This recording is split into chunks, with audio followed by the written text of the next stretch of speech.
Bonjour, je suis Sylvie Gaudy, directrice du salon Franchise Expo Paris.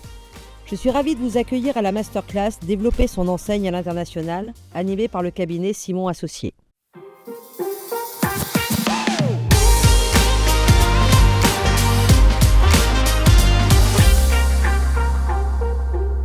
Bonjour François-Luc Simon, vous êtes associé fondateur du cabinet Simon Associés et nous allons discuter des actes qui accompagnent la négociation des contrats relatifs au développement des enseignes à l'international. Quels sont les documents couramment utilisés lors de la négociation des contrats pour le développement des enseignes à l'international ? Lors de la négociation des contrats visant au développement des enseignes à l'international, plusieurs documents jouent un rôle important, sinon même essentiel, pour encadrer les discussions. Alors, parmi les principaux, on trouve, premièrement, la charte des valeurs du franchiseur. C'est un document qui est très rarement utilisé en pratique, mais qui devrait être utilisé davantage, c'est pour ça que j'en parle, qui décrit les qualités concrètes attendues par le partenaire, attendues du partenaire, et il peut être utile de transmettre dès le départ au partenaire ce document qui va servir de filtre pour identifier les candidats alignés sur les attentes du réseau. Deuxièmement, le NDA, l'accord de confidentialité.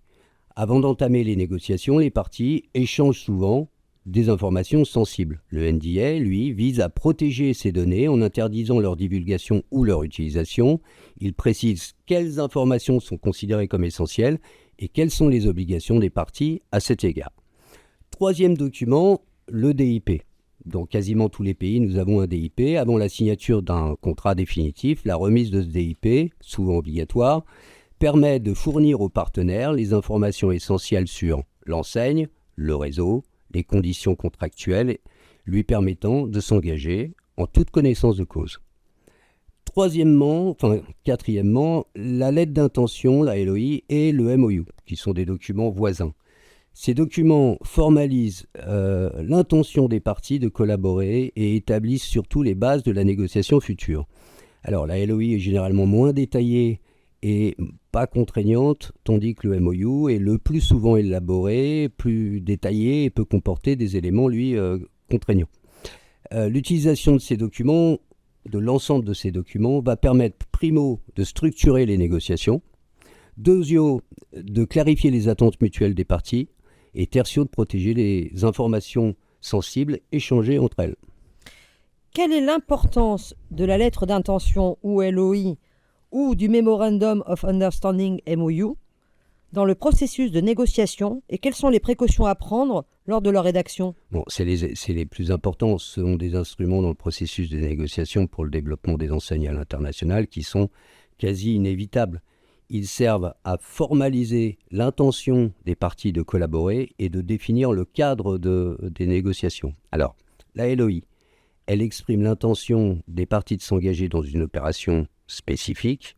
Elle peut être soit non contraignante, auquel cas elle sert de base aux négociations ultérieures, ou alors elle peut être contraignante, détaillant alors les points essentiels du futur contrat que les parties s'engagent à signer, à formaliser dans un certain délai.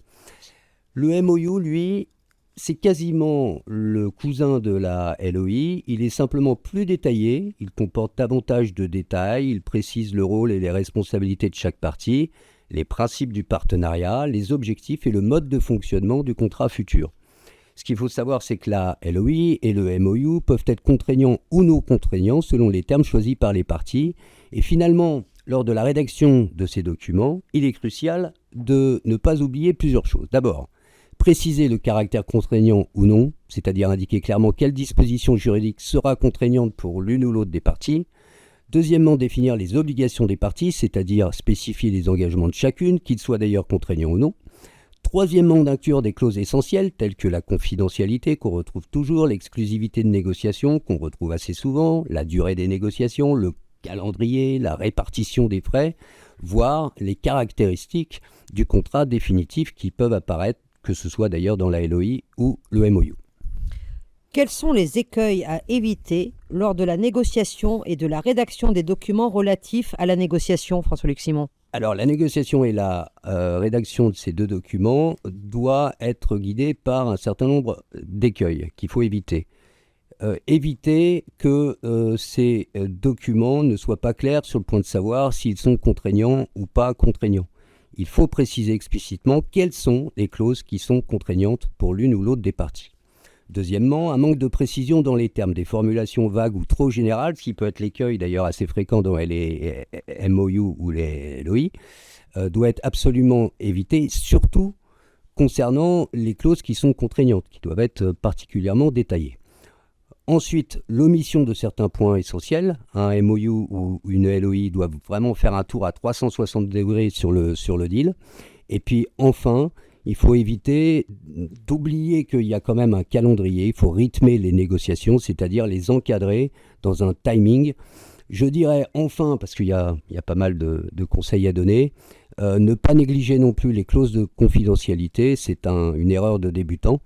Donc on prévoit des clauses de confidentialité particulièrement bien rédigées, détaillées, dans l'intérêt des parties que nous défendons.